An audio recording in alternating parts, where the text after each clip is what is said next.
তো ইচ্ছা করে এখানে আসেনি।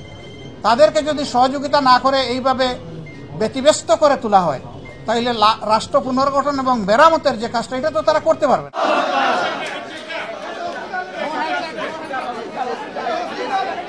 আপনারা জানেন, এই মাসের 5 তারিখ বাংলাদেশে একটা কাঙ্ক্ষিত পরিবর্তন এসেছে। এই পরিবর্তনের সামনের সারিতে থেকে যারা লড়াই করেছে অন্যায়, অসত্য এবং জুলুমের বিরুদ্ধে, অধিকারের পক্ষে, তাদের কয়েকজন গুরুত্বপূর্ণ সমন্বয়ক আছে, যারা সমন্বয় করে গোটা কর্মসূচি বাস্তবায়ন করেছে।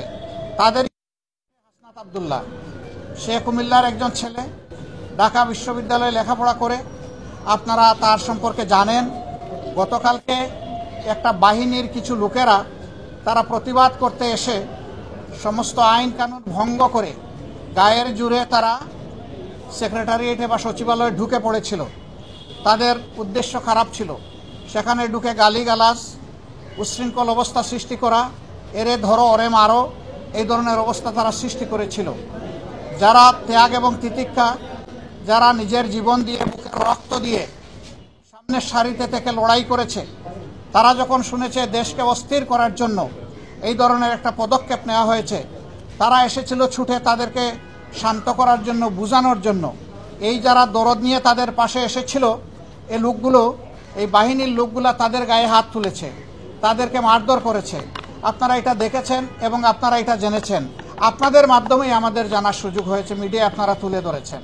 তারা অনেক ধৈর্য ধরেছে, কিন্তু যখন দেখেছে যে সব কিছু সীমা ছাড়িয়ে যাচ্ছে, সীমা লঙ্ঘন করছে, তারা রাষ্ট্রের ব্যবস্থাকেই ভেঙে দিতে চায়, চুরমার করে দিতে চায়, তখন বাধ্য হয়ে তারা এদেরকে প্রতিরোধ করেছে এবং প্রতিরোধের মুখে তারা পালিয়েও যায়। ওই সময়টাই তারা হাসনাত আব্দুল্লাহ সহ আরও অনেকের উপরে হামলা করে। এখানে চিকিৎসাধীন কমপক্ষে 3 জন আছেন যারা গুরুতর আহত হয়েছেন। আমরা দেখতে এসেছিলাম। 2 জনকে অস্ত্রোপচারের জন্য ওটিতে নেওয়া হবে, এই জন্যে ডিস্টার্ব হবে জেনে আমরা ওইদিকে যাইনি। আমরা শুধু হাসনাত আব্দুল্লাহকেই দেখে এসেছি। আলহামদুলিল্লাহ, যতটুকু দেখেছি সে আশঙ্কামুক্ত, বাকিটা আল্লাহ ভালো জানেন। আমরা দোয়া করি আল্লাহ তার পূর্ণ নিয়ামত দান করেন। আর এইরকম একটা কাঙ্ক্ষিত গণবিপ্লবকে বিফল করে দেওয়ার জন্যে যে কোনো দিক থেকেই যে আসুক, গোটা জাতিকে এর ব্যাপারে সোচ্চার সজাগ থাকতে হবে এবং কেউ অপতৎপরতা চালালে সেটাকে বন্ধ করে থামিয়ে দিতে হবে। আপনারা কয়দিন হলো ভাই? এখনো তো 1 মাস হয় নাই, সামান্য কয়টা দিন গিয়েছে।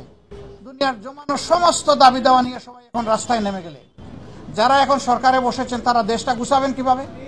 এতদিন আপনাদের দাবি দেওয়া কোথায় ছিল? সেই দাবি দেওয়াগুলো এতদিন করলেন না কেন? এখন এরা দায়িত্ব নিয়েছে জনগণের অনুরোধে। তারা তো ইচ্ছা করে এখানে আসেনি।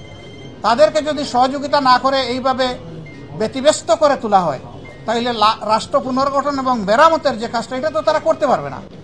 এখানে সকলের দায়িত্বশীল আচরণ আমরা আশা করি। যার যার দাবি আছে একটু ধৈর্য ধরেন। 15.5 বছর যদি ধৈর্য ধরতে পারেন, 2-1 মাস একটু ধৈর্য ধরেন, ওনারা একটু গুছিয়ে আনুক, তারপরে আপনারা স্বাভাবিকভাবে নিয়মতান্ত্রিকভাবে আপনাদের দাবিগুলা তুলে ধরেন। কিন্তু সেইটা করতে গিয়ে আপনারা সচিবালয়ে ঢুকে পড়বেন, আপনারা বিশৃঙ্খল অবস্থা সৃষ্টি করবেন, এটা তো দেশের জনগণ মেনে নেবে না। আপনারা কি দেশের জনগণের বিপক্ষে দাঁড়াতে চাচ্ছেন? এরকম যারা দুঃসাহস দেখাবে, জনগণ কিন্তু তাদেরকে ক্ষমা করবে না। আমরা আশা করব যে তাদের সকলের শুভবুদ্ধির উদয় হবে এবং কারো উস্কানিতে, ষড়যন্ত্রে তারা পা দেবে না। তারা নিজের বিবেক অনুযায়ী চলবে, দেশকে ভালোবাসবে, তারাও এই দেশের পুনর্গঠনে নিজেরা দায়িত্বশীল ভূমিকা পালন করবে। আমরা সকলের কাছে সেই দায়িত্বশীল আচরণ আশা করি।